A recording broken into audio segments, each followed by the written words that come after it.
아이를 낳고 키우기 굉장히 힘든 시대다 이런 말들은 뭐 나온 지가 꽤 됐습니다. 과연 사실인지 그렇다면 왜 그런지 오늘 초대 손님을 통해서 저희가 직접 들어볼 수 있을 것 같습니다.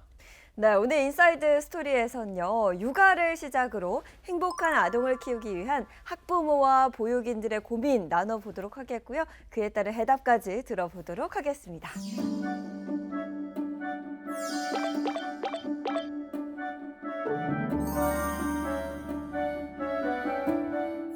저는 근데 조카가 셋이라 그 아이들의 어떤 면면을 굉장히 긴 시간 집에 자주 오거든요. 그래서 너무 좋은 간접적으로 경험을 체크하고 하고 확인했는데 계시네요. 네. 깜짝 놀랐던 건 평소에 얌전하다가도 소리를 고래고래 지른다든지 오. 아니면 저희 누나가 좀 이렇게 체구가 큰데 제지가 안 되니까 그냥 멱살을 잡아서 번쩍 들어올리는 모습 막 이런 모습 보면 굉장히 좀 충격을 받았거든요. 오. 근데 그게 요즘에는 좀 일상적인 모습이 아닌가 싶을 정도로 본인의 이제 폭력성을 드러내는 친구들이 좀 많지 않습니까 요즘에? 아, 우리 모두 공격성 있잖아요. 예, 예. 네. 우리 모두 또 폭력적인 성향을 인정하는 거하고 우리가 그 성향을 갖고 있어서 그 성향을 어떻게 조절하는가의 문제는 좀 다른 문제입니다. 근데 이제 아이들이 갑자기 그런다라고 하지만 실제로는 아이들이 그렇게 뭐 과도하게 갑자기 화를 내기까지에는 많이 소위 말해서 우리가 쌓여 있다 이렇게 얘기하죠. 많은 순간순간에 본인의 긴장이나 좌절이나 불안들이 쌓여서 어느 계기가 되면 그게 그야말로 아이들도 자기의 감정을 조절할 수 있는 순간을 넘어서서 급격하게 공격적인 그쵸. 행동을 보일 수가 있는 거죠. 그럴 때도 부모님들 당황하지 마시고 제가 지금 말씀드린 대로 아이가 평소에 긴장하고 있는 부분이 많구나. 불안이 좀 많이 있겠구나. 이렇게 순간 캐치하려고 하는 노력들을 평소에 연습하고 습관을 들이시는 거 이런 게 굉장히 부모와 자녀 간의 위기, 갈등의 위기를 극복하는 데 도움이 네. 되죠. 그런 모습 보면서 저는 딱히 조언을 할 수가 없어서 그 아이에 대한 이해가 안 됨에도 불구하고 또 그 반면에 누나가 또 불쌍하기도 하고 막 이런 다양한 감정들이 들더라고요. 근데 그 아이가 몇 살일까요? 지금 이제 고등학교 1학년, 중학교, 그다음에 늦둥이가 있어서 초등학교 1학년 이렇게 셋인데 그럼 저희 누나 같은 경우에는 TV에 뭐 의뢰를 할 수 있는 상황도 아니고 어떻게 좀 도움을 받아볼 수 있어요? 아이들마다 연령대에 따라서 표현하는 방식도 굉장히 다를 건데요. 뭐 고등학교, 중학교 학생들은 과도한 학업의 스트레스, 그다음에 또래 관계에서 갖게 되는 좌절이 굉장히 많을 겁니다. 네. 제가 이제 학생들한테 강의할 때도 이런 얘기 하거든요. 우리가 새로운 하루를 시작하면 작은 성공과 실패가 연속되는 날이다. 결국은 양육이라는 것도 아주 어린 아이들도 작은 성공과 작은 실패가 반복되는 게 하루의 일과이기 때문에 그 실패와 성공을 어떻게 표현하고 어떻게 수용하는가를 가르치는 것이 중요하다. 어릴 때도 그런 실패를 계속 하고 있거든요. 자갈 나는 3개를 듣고 싶은데 엄마가 빨리 가자 그래서 2개 주어서 속상해서 울어요. 그러면 엄마 시각은 넌 말 잘 듣는 애 좀 돼. 이렇게 하고 얘는 나는 3개 주어야 하는데 2개밖에 못 준 실패 때문에 속상해하는 거거든요. 근데 만약에 엄마가 그거에 차가 내서 너 3개 주고 싶었구나 이래주면 얘는 아니야 엄마 괜찮아 다음에 나가면 되지 이렇게 되거든요. 근데 우리가 그걸 모르고 왜 울어? 너 그 정도 놀았으면 됐잖아. 그래 버리니까 서로 갈등할 수밖에 없는 거죠. 예. 자, 최근에요. 전 세계적으로 양육의 목표가 좀 달라지고 있습니다.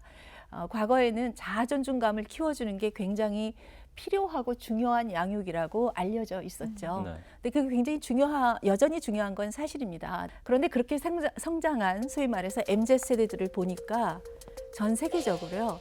좌절을 얘네들이 잘 극복하는 힘이 없는 거예요. 그러니까 커진 자존감에 비해서 현실이 너무 괴리감이 그렇죠. 우리가 살아가는 현실에 갈등적인 요소들도 맞습니다. 많고 실패의 요소들도 많은데 나는 괜찮은 아이라고 우리 부모님이 나를 키워주셨는데 그렇지 않은 거예요. 그래서 어느 순간 얘네들이 굉장히 큰 좌절과 그다음에 무능감을 보이게 되는 거죠. 그래서 최근에 나오는 연구들 그리고 최근에 주장이 되는 인간 발달의 성취는 아까 지금 아이들이 갑자기 폭발 이렇게 하는 것도 어떻게 가르쳐야 된다고 이제는 바뀌고 있는가 하면은 자기를 조절할 수 있는 사람, 그러니까 자기를 규제할 수 있는 것 이것이 발달의 최고의 목표가 되어야 한다. 이렇게 주장의 내용도 좀 바뀌고 있는 그런 상황입니다.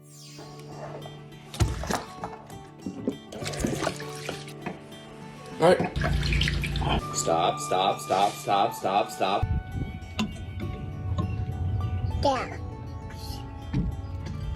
I did it! 제 선배 중에 3살, 6살 자녀를 키우는 선배가 있는데 저한테 그래요. 오늘도 참으린 석전을 가슴에 새기면서 하루를 보냈다 이렇게 표현을 하더라고요. 너무 예쁘고 사랑스러운 자녀인데도 불구하고 부모들 입장에서는 그 막 욱할 때 마인드 컨트롤 하기가 참 어려운 것 같아요. 제 친구가 아주 명언을 했는데 네, 애가 잘 때는 천사인데 깨 있으면 악마라고. 맞아요. 잘 때는 그렇게 예. 예쁘다 하더라고요. 잘 때는 천사인데 깨 있으면 악마라고 제 친구가 어. 그러더라고요. 우리가 훈육이라고 하고 나는 부모고 너는 아동이기 때문에 나는 전능해. 너는 모든 걸 다 배워야 돼. 무능해. 이 전제를 가지고 있으면 그 사람이 하는 행동이 내가 생각하는 답에 맞지 않으면 다 문제 행동이죠. 틀린 거라고 보는 거죠. 네. 내가 낳은 자녀라고 해서 내가 원하는 대로 답을 찾는 양육에 맞춰주는 아이는 이 세상에 존재하지 않습니다. 나도 안 그랬고요. 우리 네. 부모님에게. 그러니까 이 아이를 사람으로 보자라고 하는 거고 내가 생각하는 게 옳다는 전제를 깔지 말자. 이 아이는 자기가 하는 생각이 있을 거다. 예를 들면 자 이런 얘기를 해볼까요? 식사를 애들이 빨리 했으면 좋겠는데 식사 시간에 유독 질문이 많아요. 미치겠죠. 안 그쵸? 예뻐요. 네. 누워서 자는 게 좋죠. 그런데 얘는 그 순간에 궁금한 게 너무 많은 거예요. 근데 부모들은 어른들은 우리가 정해진 시간이 20분밖에 없어라는 걸 알기 때문에 질문을 다음번에 유보할 수 있지만 아이들은 아직 그런 연습이 덜 된 시기란 말이에요. 그렇기 때문에 그런 상황들을 좀 이해하면 좋겠고 제가 역지사지라는 말씀을 드린 이유는 만약에 내가 뭔가 막 궁금할 때 남편이나 혹은 친구에게 막 질문하는데 넌 아직은 바쁜 거 안 보여? 이런 식의 눈빛을 보이면 내가 위축이 되고 기분이 나빠지죠. 네. 근데 우리는 친구나 남편한테, 아내한테는 잘 안 그래요. 부모님한테도 잘 안 그래요. 왜요? 그들을 다 사람으로 보기 때문에.